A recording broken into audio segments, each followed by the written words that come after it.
बरसात। उस शाम फिर बड़ी ही चालाकी से फिर से दीपू ने मेरा हाथ छुड़ाया और बड़े रुबाब से फलों की उस दुकान में घुस गया जहां कोई हर रोज बड़े प्यार से उसे एक चॉकलेट देता था। ऐसा वह रोज करता था। हालांकि मुझे फलों वाले चाचा के अलावा वहां कभी कोई दिखा नहीं, लेकिन दीपू हमेशा उस लड़की के बारे में बात करता जो उसे रोज एक चॉकलेट देती थी। खैर, बस आ गई थी और काफी देर से बस स्टैंड पर इंतजार करते करते मेरे पैर भी थक गए। मैंने दीपू को आवाज लगाई। अंदर से दीपू दौड़ता हुआ आया और हर रोज की तरह मुझे अपने अंदाज में चॉकलेट दिखाते हुए बस में चढ़ गया। हर बार उसके इस तरह से चॉकलेट दिखाकर मुझे चिढ़ाने पर मैं मुस्कुरा जाता और अनायास ही पीछे मुड़कर फलों की उस दुकान में किसी को खोजने की कोशिश करता। लेकिन ना जाने क्यों हर रोज की तरह फलों वाले चाचा के अलावा मुझे कोई वहां नजर नहीं आता।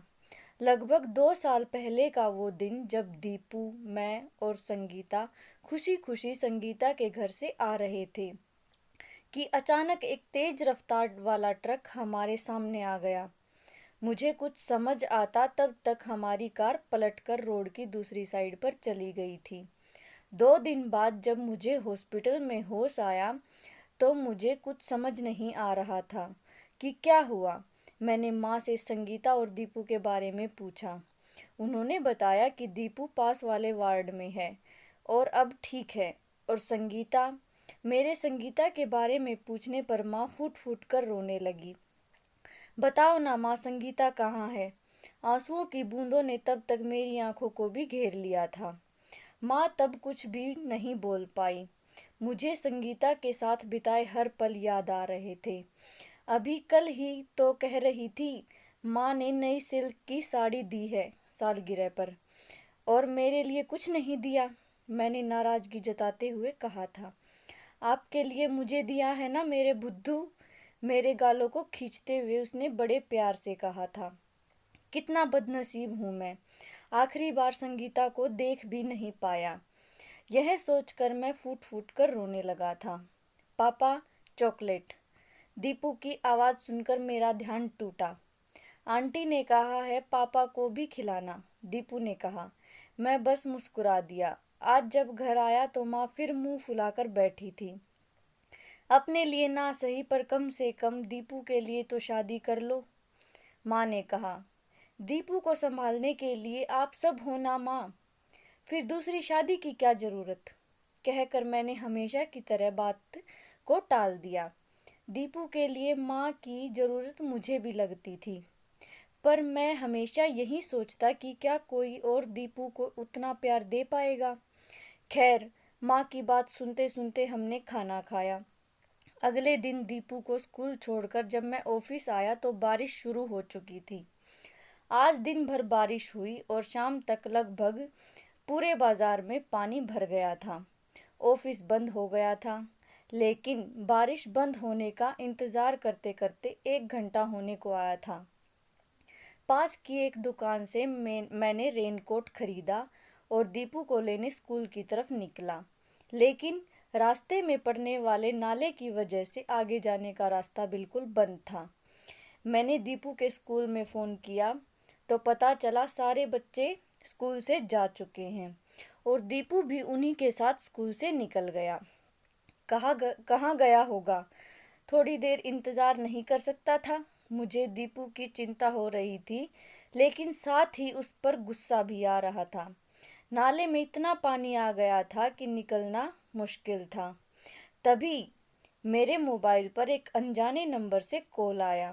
मैंने रिसीव किया तो सामने से किसी लड़की की आवाज़ आई। दीपू दुकान पर आ गया है, आप चिंता मत कीजिएगा। सामने से आवाज़ आई। कौन सी दुकान पर और आप कौन बोल रही हैं?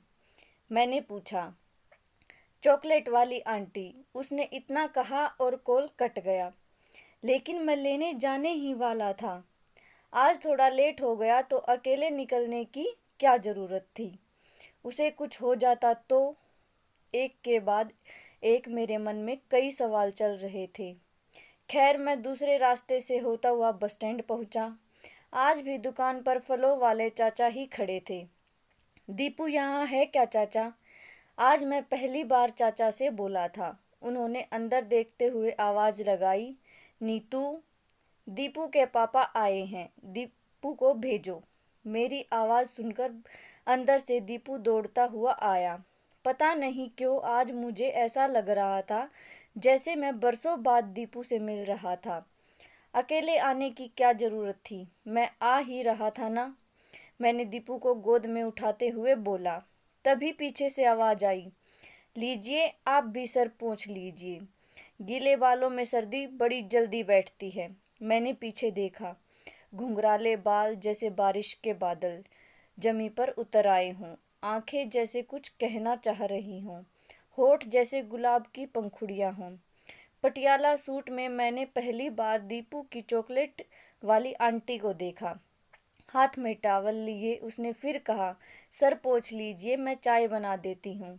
संगीता भी तो मुझे यही कहती थी। हर बारिश में मुझे उसके साथ भीगना अच्छा लगता था, लेकिन वो सर्दी का बहाना करके पहले तो टाल देती, लेकिन बाद में मुझे भीगता देख खुद भी आ जाती और कहती, आप कहे तो आग में कूद जाएं, यह तो सिर्फ बारिश है। और मैं मुस्कुरा कर कहता, जहाँ भी जाएंगे साथ जाएंगे। लेकिन जिंदगी के बीच सफर में ही वो मुझे अकेला छोड़कर चली गई। अगर दीपू ना होता तो मैं भी कब से उसके पास चला गया होता। सोचते सोचते मेरी आंखों में आंसू आ गए। लो, हो गया ना जुखाम, देखो आंखों में पानी आ गया। मैं मुस्कुराया और मेरे साथ वो भी। संगीता के जाने के बाद आज मैं पहली बार इस तरह मुस्कुराया था। घर आने के बाद भी मैं नीतू के बारे में ही सोच रहा था। तभी माँ कमरे में आई। दीपू किसी नीतू आंटी के बारे में बात कर रहा था। ये नीतू कौन है? माँ ने उत्सुकता से पूछा। कोई नहीं है माँ, अब आप सपने बुनना शुरू मत करो, कहकर मैंने माँ की बात को टाल दिया। ठीक है, कोई बात नहीं, पर मेरे बारे में नहीं तो कम से कम दीपू के बारे में सोच। इतना कहकर माँ चली गई। मैं रात भर दीपू और नीतू के बारे में सोचता रहा। मुझे कुछ भी समझ नहीं आ रहा था। मैं बस यही सोच रहा था कि क्या नीतू दीपू को एक माँ का प्यार दे पाएगी। अगले 2-3 दिनों तक नीतू मुझे हमेशा की तरह दिखाई नहीं दी, लेकिन एक दिन वो मुझे मेरे ही ऑफिस के पास एक कोचिंग के पास दिखी। मैंने जाकर नीतू से बात की तो पता चला कि वो इसी कोचिंग पर यूपीएससी की तैयारी कर रही है। धीरे धीरे हमारी मुलाकातें बढ़ने लगी। बहुत जल्द हमारी दोस्ती हो गई और पता ही नहीं चला दोस्ती कब प्यार में बदल गई। हम दोनों को एक दूसरे से बातें करना, एक दूसरे के साथ वक्त गुजारना अच्छा लगता था। हम घंटों एक दूसरे के साथ दीपू और उसके साथ अपने भविष्य के सपने बुनते। और वक्त के साथ हमने भी एक दूसरे से शादी करने का फैसला ले लिया।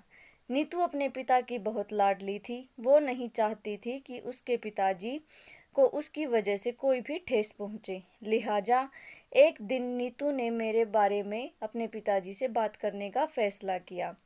नीतू के पिताजी नहीं चाहते थे कि नीतू पहले से शादीशुदा किसी ऐसे इंसान से शादी करे जिसके साथ उसके 5 साल के बेटे की जिम्मेदारी हो। नीतू के पिताजी को यह रिश्ता मंजूर नहीं था। मैंने कल पापा से अपने बारे में बात की। आज मिलते ही नीतू ने कहा, फिर क्या कहा पापा ने? मैंने डर और उत्सुकता से पूछा। उन्हें यह रिश्ता मंजूर नहीं है। वो नहीं चाहते कि मैं किसी ऐसे आदमी से शादी करूं जिसके साथ उसके 5 साल की बेटी की जिम्मेदारी हो। फिर तुमने क्या फैसला किया? मैंने उसका हाथ अपने हाथ में लेकर पूछा, जैसे कहना चाह रहा हूँ कि अब मुझे इस राह पर तुम भी मत छोड़ के चले जाना। एक बार मैं पापा के लिए तुम्हें भूल सकती हूँ, पर दीपू को नहीं।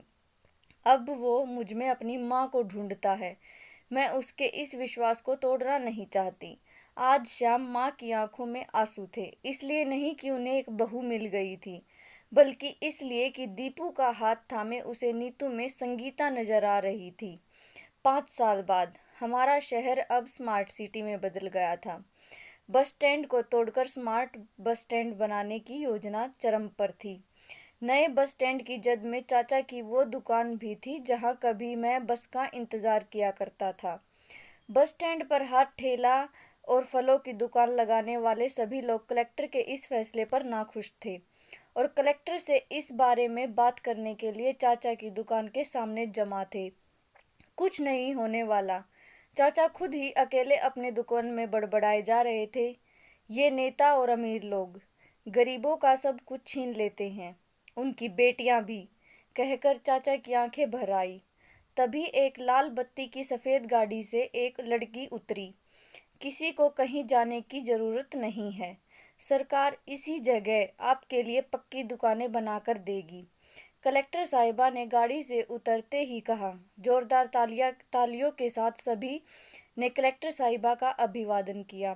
तभी कलेक्टर साहिबा चाचा की दुकान की ओर बढ़ी और चाचा के पैर छूकर बोली, पापा अब भी माफ नहीं करोगे? इस कहानी के लेखक मोहित राठौर हैं और वेबसाइट का लिंक मैंने डिस्क्रिप्शन में डाल दिया है। ऐसी ही और स्टोरीज के लिए प्लीज़ चैनल को लाइक, शेयर एंड सब्सक्राइब जरूर करें। Thanks for watching.